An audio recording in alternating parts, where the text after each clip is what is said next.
Mary Murphy, nice to see you again. Morning, Chirag. David, Deborah, let's see who else we have here. Morning. Good morning. All right, well, welcome to another episode of Real Time Coaching Lab. Today's an extra special episode because Justin's not only a dear and close personal friend, but Justin was actually my first client I ever had. And I remember when he signed up in the middle of a national pandemic. He's like, I don't really have money, but I got a credit card, so I'm willing to bet on myself and you. So let's do it. And so, now we fast forward almost 5 years later, and Justin has grown an incredible business. And when you look at a human being for a blueprint that you can follow for discipline, consistency, and patience, I don't know anybody else that can hold a candle out of 36,000 people, bold claim to Justin, right? And so, I want Justin to share a little bit about himself, his journey, where he started from. And then we're really going to get into actually calling and sales, right? So, Justin cold calls developers and gets business. And, it wasn't always that way of like what the conversion was and everything else. So, I want him to share his journey because I think all of us can do what Justin does, right? It just takes like a mindset unlock. So, Justin, tell them where you were in 2020 when we started. Well, you set the stage. Thank you so much. Bar. I don't feel like I'm as disciplined these days since I'm going through a transition in my life, but we still get a lot of things done. My name is Justin Martinez. For anyone that doesn't know me, I'm based out of 10 East 53rd Street in Midtown. That is not headquarters. I'm a native New Yorker, born and raised in Brooklyn, which a lot of New York agents cannot say. So I think that's one thing that sets me apart. I run a team of six, and most of our businesses in Manhattan and Brooklyn. Back in 2020, Chirag is, I call him Yoda. I always joke that he's like Yoda, right? Because he knows what I'm going to say or what I'm thinking before most times than I say it. And Chirag at the time, for some reason, he had this instinct that I was going through a transition with my ex-business partner. And he's like, you need this coaching. Like, I'm starting a coaching platform. I could help you. I could help you grow your business. And back then, I mean, I for being out at the time, I think I was 10 years, and I've been in real estate, a real estate agent straight out of high school. I actually saw one of the people that got me into real estate 2 days ago. He known me since I was 15, so I was actually around real estate since I was 15. I'm going on 35 now, and at the time, my business, I came over to Compass in May 2019, and I felt like I never built my business the proper way because we always cold call before, but it was always more fluff since we were coming from a different company. And Chirag was able to help me build the foundation to my business versus, if you ever worked in new development, you could work on a project for a year, 2 years and not get paid. So what happens is we're in a cash flow business. We need cash flow as agents.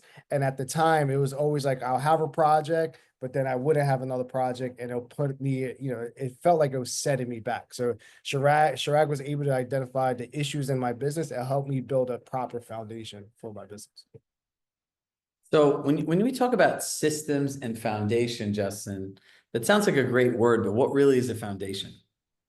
I mean, foundation for us, I mean, you took what we did well and we created a system around it. So for me, what that means is like cold calling is great because to me, we're in the leads business. We have to get new leads every day, but you also were able to help me like identify other aspects of my business that I could into, like repeat and referral business. And so for me, it's like I look at my business as buckets, and then one bucket is down, I could go to another bucket in my business and keep the business going. And at the time, I was relying on one bucket of my business, and it was not setting my business up for success, if that makes sense. Yeah, no, we always talk about like how do we build your client experience, right? Yeah. So, going in and detailing systems, steps, and Justin has some pretty methodical checklists. He's definitely a huge proponent of all the Compass tools and a beta tester. So let's get into actually the part that I'm most excited to talk about that no one really does and wants to talk about, but it's the most important thing. Let's get into the world of role playing, practicing, and actually knowing what to say. How Yeah. much difference do you think that's made for you? I mean, when we started out, I mean, we were role play every single day, right? Because this was like we started in March 2020, then the pandemic happened 2 weeks later, so we had nothing but time to role play. So we were role play 30 minutes an hour, and that's how this community was like developed, right? Because we would just like have a bunch of role play sessions, and I mean, it's night and day difference. I remember you used to tell me I'm steamrolling, I'm talking too fast, and now I could talk to anyone like on the phone, whether it's a developer, whether it's a luxury listing above $10 million. I'm very confident to talk to any client, identify the problem, and figure out where I could bring value. So in terms of people that are just starting out, right? What preconceived notions do you find agents have? Because you've led some of our accountability groups, you've role played a lot of people. Like, where do you think people get stuck in this process? I think people get stuck with trying to sell Compass or sell themselves and not asking the client, what is important to you about the agent and company that's going to help you sell this property? And like, how would you change your experience? Like, have you sold in the past and how would you change that experience? And like, just really focus on, how to bring value and how to provide a proper experience. So in terms of if people now write this in the chat, how many people actually role play today? Hit yes if you do. And for the people here that are clients, I better see a yes. If not, you could expect a call from me. And don't dodge my call. One. Taylor, my man. One person, right? So look, if you think about this logically, how many people role play? They practice. Sometimes, okay. Justin, what's your experience from sometimes doing something and always doing something? I mean, it's like, I started running 7 years ago, started running like 0.5 a mile, and now I run 10 miles a day. So just doing it every single day makes me more fit. And the same thing with business, right? Like the more you practice, the more you do things, you're just going to get you're going to get better at it, no matter how bad you start off. So what, in terms of, how does that change your confidence? It gives me like now I feel like I could talk to anyone, like whether it's like I said, me selling a $300,000 studio, whether it's selling a luxury listing above $5 million, or talking to a developer that wants us to sell millions of dollars of real estate for them. Was it always like that for you? No, definitely not. And I think you know that. How'd you feel? I know that. How'd you feel before you put all this consistent time into practicing? I felt like I just wasn't confident. I felt like I would use a lot of those filler words like but okay, like And yes. Instead of slowing it down and just focusing on what's important to the client. so for what he's saying, Justin, move your camera down just a little bit. There you go. There you go. Perfect.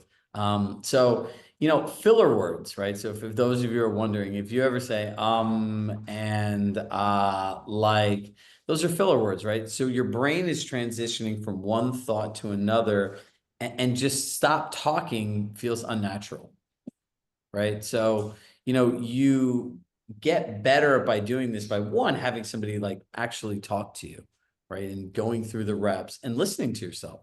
No one wants to listen to themselves. But I used to annihilate Justin on these calls. I'm like, nope, do it again. Nope, do it again. Nope, do it again. And this might give him some like PTSD, but like one of these things that we used to do was we would take a clock out. Where's my clock? There it is.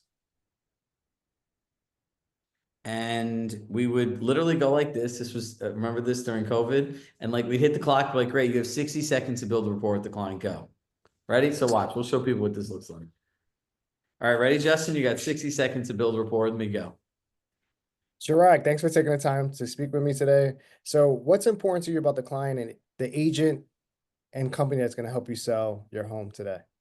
In terms of agent, I want somebody with a really robust marketing plan and somebody that's a good communicator. I can't stand micromanaging people, checking in on them and reaching out for emails they should give me.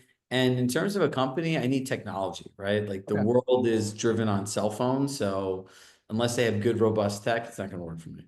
So if I was able to show you how I can market your home, the experience we have in selling in your neighborhood, and show you the technology we have to help you stay updated on the market, would you be open to working with us? I'd be open to having a conversation. Okay. What's the best email for you for me to send that info over? What info are you sending? I'm going to send over our marketing calendar. I'm going to send over the technology we have, and 60. There we go, 60 seconds. Okay. We were very close. I He's needed still 10 more rusty, seconds. right? So look, let's dissect this. He went right the first 25 seconds, he was talking about me, right? Agent and company, I told him communication, marketing, and then I said technology, right? So then he could have been like, great. So you want an agent that's a great communicator. So this is where he could have done. You want an agent with a written communication plan, and you would like to know the exact marketing plan paired with technology and how we'll maximize the equity in your home. Yes. So what's the best email? So Justin, let me send that over to you before we meet. And what's a great time to connect? Yep. There it is, right? But you got to practice this stuff, right? I'm out of practice. I don't practice with people every day. I practice with all of you, and then sometimes sidebar, right? But if you think about it, we were setting these stopwatches, and the most interesting thing is we would say, ask somebody these three questions and nothing else. We'd set the clock, and they just start talking, and they would say anything but the three questions, and I'd be like, what just happened, right? So look, what I want to share with all of you is cold calling developers is probably, in terms of cold calls, the worst cold calls you can make, right? Like not high probability. Justin, share some wins you've had with developers through cold calls. I'm launching a project next week in Brooklyn and Greenwood Heights, and that was from a cold call.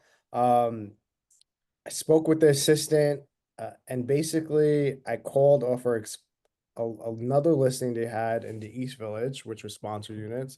And with developers, they get tons of calls. So they get, they could get me calling, they could get 20 other agents and maybe 10 other agents from Compass as well. So not only you competing with like Corcoran or Sirhan, you're also competing with other Compass agents as well. So the quickest way I find to build rapport with them is to, build, give them value, right? So I call them, I say, hey, Chirag, my name is Justin with Compass. I'm calling about XYZ building. I'm curious. I just walked past the building. What are you building here? Are you doing rentals or condos? And when I say that I'm curious about the project, that goes into their ego, right? Because all of these developers, they're very excited or they're very passionate about the properties they're building. They're building a community. And if right off that question, I could build rapport with the developer right away. And then I could figure out. So my next question to them is like, what's the timeline? Are you going to be ready in a year? Are you going to be ready in 6 months? Are you going to be ready in 2 years? And they'll give me the timeline. So so that already gives me how many times I need to follow up with this person, right? So then the next thing I ask them, would it be helpful if I sent you a market study for the neighborhood? So everyone's going to be like, what's a market study? It's just a glorified word to say comps. Right? So once I say that, I said, great. What's the best email for you? They're gonna give me their email, right? And then after that, once I get the email, then I ask them, so what layouts are you building? Are you building studios? Are you building one beds? Are you building two beds? So now this gives me an idea of the project. So and they give me that answer. So once I get all that information, I say, great. So I'm gonna email you the market study. Then I'll ask for a follow-up. So with developers, you're never gonna sign them on the spot. Like it's if you could sign a developer on the spot, I mean that's you probably could win the lotto as well. So then I'll ask for a follow-up, and then once I get the follow-up, then the next question would be, the next follow would be just trying to schedule a meeting, like confirming that they received the email. Then would you be open to meeting for 10 to 15 minutes at the site or for some coffee? Look, if you think about this too, right? It's an ongoing approach. How many times, let me think about some of your crazier projects. How long did you have to follow up with some of them to get them to sign up with you? I mean, I have developers where I've been following up for 5 years. I still haven't gotten anything. But for this developer that we're launching next week, I probably followed up at least 6 to 9 months. I have to look at my So I act. know what everyone's thinking right now. What the hell does this guy's day look like? Justin, what does your day look like? Usually from 9 to 11:30 or 9 to 12, I'm on just calling people I don't have business from, right? So this could be cold calls. I start off my day with cold calls. Uh, probably gonna reach like 20 people. I'm calling about 20 people. Do I reach 20 people? No. Some days I reach one, some days I reach 10. These are new calls, people I've never, so these are cold calls, right? Then after that, I go through my follow-up list. So I use action plans with CRM. So the action plans could be very simple. They could be weekly follow-ups, they could be bi-weekly follow-ups, or they could be monthly follow-ups. So you could do 3 types of action plans, and I set them to 99 so they don't ever expire. And then so then I'll go through my follow-ups, and then I just always try to either get the meeting on these follow-ups, see how the project is doing, or see how the listing is doing. And then if they're not ready to meet, I ask them when is a good time to follow up. That way you always have a follow-up for them. But I have a crazier story from a non-developer. I don't know if you want me to touch on this, if you're okay. Yeah. So We want to show people how to make money and like long-term follow-up. And I'm going to get into how you organize it, what you do, so that they can do it too. So I just sold this listing in January at 30 Main Street. It's a penthouse, sick penthouse in Dumbo. When you think about Dumbo, Brooklyn living, I don't know if everyone's been to Dumbo in New York City, in Brooklyn, but it's like what you think about, right? You got the views, it has the loft, it's amazing. I followed up with this client. I looked at my notes since 2020. This client, it was a couple. They bought this unit 20 years ago. They used some of the top brokers in Dumbo. They went through 3 brokers, and I would follow up with the guy for since 2020, and he finally picked up in August 2024. He said, Justin, we're ready. Through this time of following up, he's hung up on me. He's blocked my number. I have like 3 numbers I call for him. He's oh, So hold on, wait. I'm going to pause you for a second. When somebody hangs up on you, how long do you wait to call them again? I'll give him a couple of weeks. And then does he forget, or he's like, oh, you again? I just asked them. So with developers, I don't ask them this question because they usually at a faster pace. With resells, I ask them, do you have a minute to chat? It's like, hey, Terry, this is Justin from Compass. Do you have a minute to chat? And then when they block you, what do you do when you call them again? I just said, I called you a few weeks ago. Sound like I didn't catch you at a good time. Do you have a minute to chat? And they'll either say yes or they say no. And I say, okay, if this is not a good time, when would be a good time to follow up with you? But when you actually talk to them, because someone's like, oh my God, somebody blocked me, I don't want to call them. Oh my God, they hung up on me. Like they're going to think something bad of me. Like, how do you mentally like work through that? And when you get back on the call, I always found from expired listings, right? When they said call in 2 weeks, you need to call in a week. Yeah. Even if they talk to you and they have a conversation, they have so many conversations. By the time they talk to you, odds are they don't even really remember anything from your Yeah. first conversation. And I'll joke with them sometimes. I say, I know you're probably getting like 100 or a million calls like this. Just wanted to check in, see how the property's doing. Would it be helpful if I sent you an updated equity analysis? And just always, again, just try to provide value. That's an equity analysis is just a glorified word for CMA. Yeah. What was the other one you used? Market over. Market study. So write those words down: market study or an equity analysis, right? Market study for new people, equity analysis for current people. Yeah. They don't. And what I love about Compass, I don't know if this is also in other regions, but I know for us, we could list like the net amount, right? So you could list the closing costs, and then you could list what their net would be too. So I try to use that as well. Look, I think I just came up with an idea. If you're emailing likely to sells, right, in areas that equity has gone up. Look at Justin, he's about to write this down. I would send an email. I'd say, hey, Lenny, we were doing a market study in your area and have realized some really interesting trends that I think would be of value to you. If you're interested in a complimentary equity analysis, please let me know. I know you're busy, no need to respond. Hope this is helpful. That's it. Right? I'd be like, oh, you're doing a market study in my area? What does that even mean? I forgot Justin used it. I haven't heard that word in a while, but I would reach out to all your likely to sales of doing a market study, and I found some interesting information, right? That I thought might be of value to you.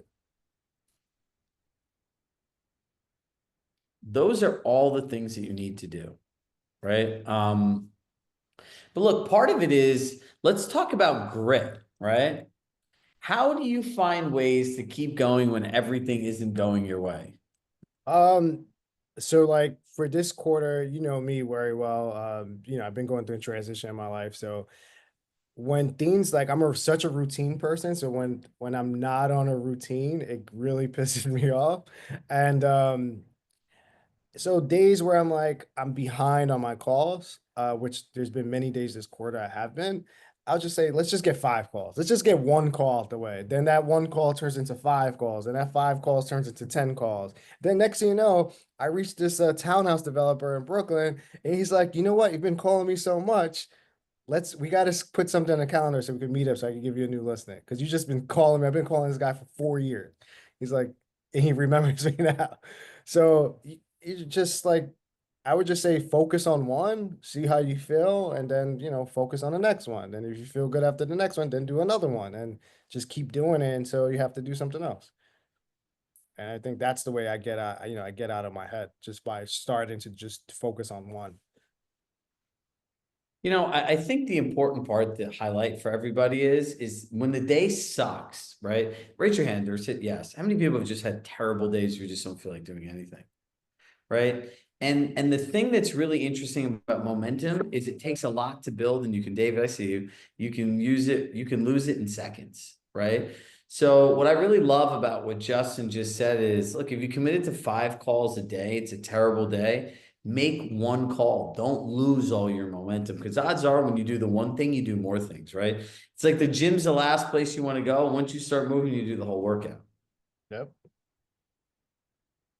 Right. So what I want you guys to think about is where do you want to build those reps, right? So Justin, walk us through your schedule from morning, like from wake up to end Okay. So on your good basically, day, on your normal. Let's talk about your normal life. so usually I'm up by like 5:36. I stretch, I eat breakfast, drink coffee, use the restroom, then I go out on a 10-mile run. For you guys that don't know me, I do marathons now. I got into marathons like in 2022.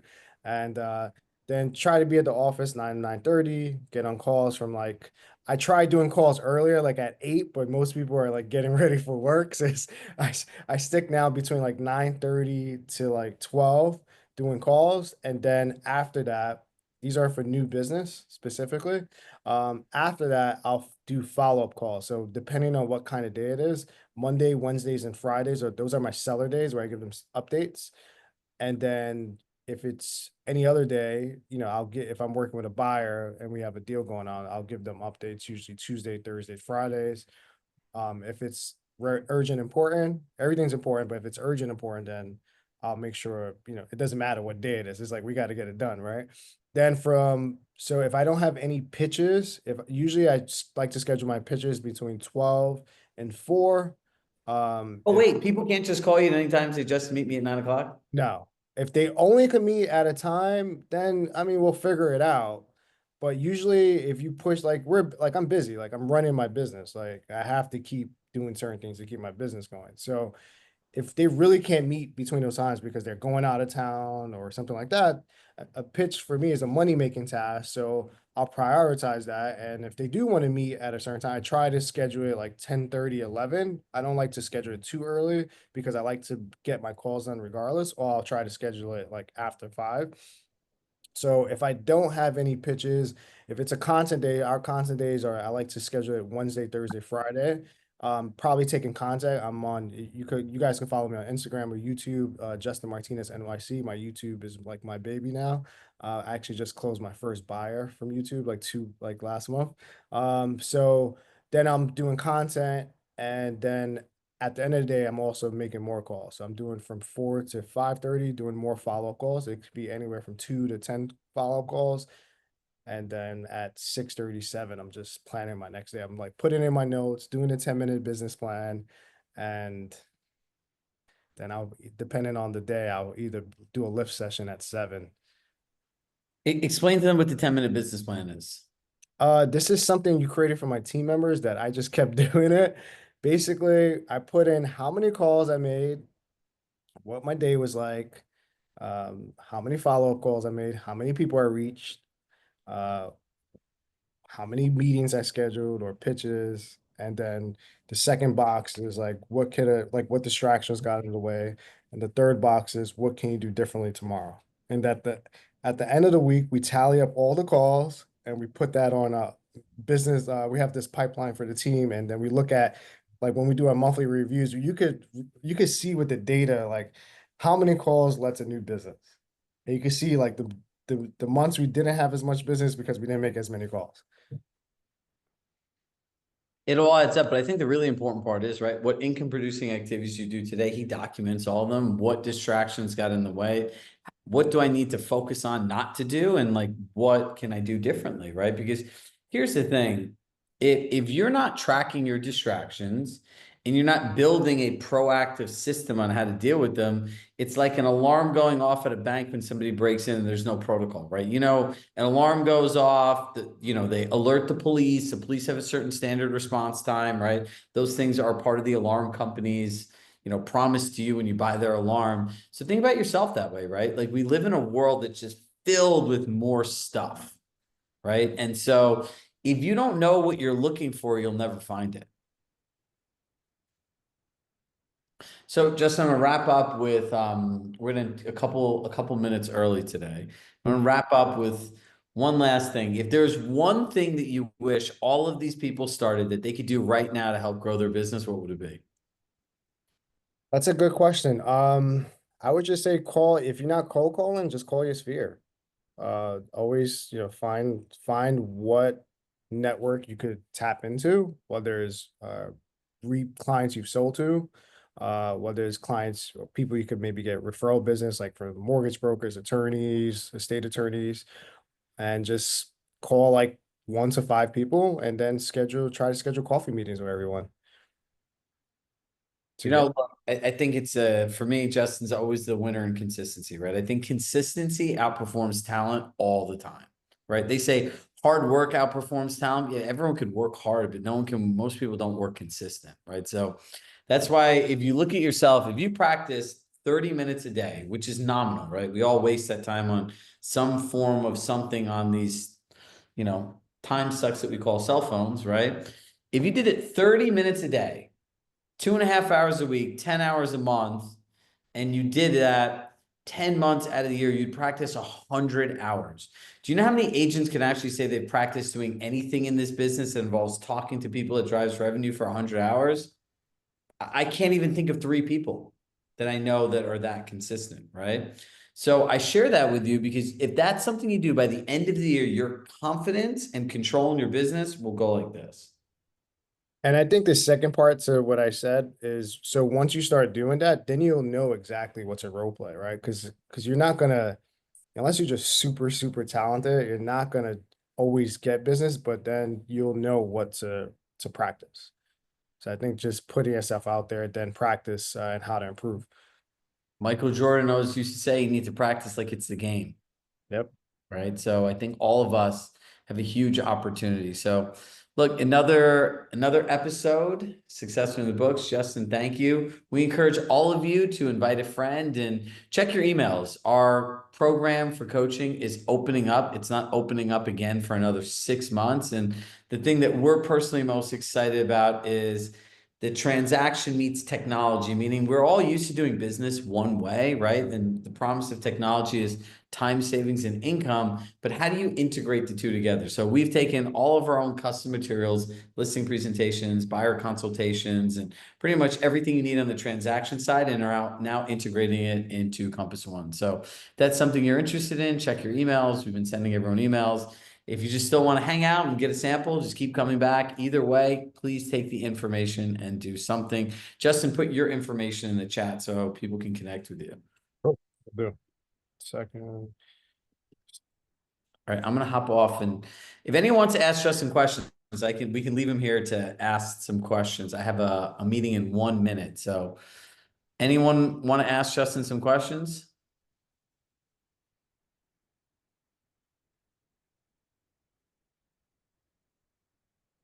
Getting some thank you. I would. What's his YouTube channel? Is it just your name or something else?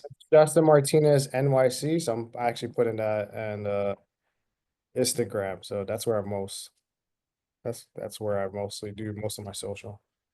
All right, Susan, your host, stay on here. Let them ask them all the questions they want, and I'll see you all soon. Love in my heart. Love you all. Bye, everybody. Thanks, guys. Thank you. Enjoy the weekend.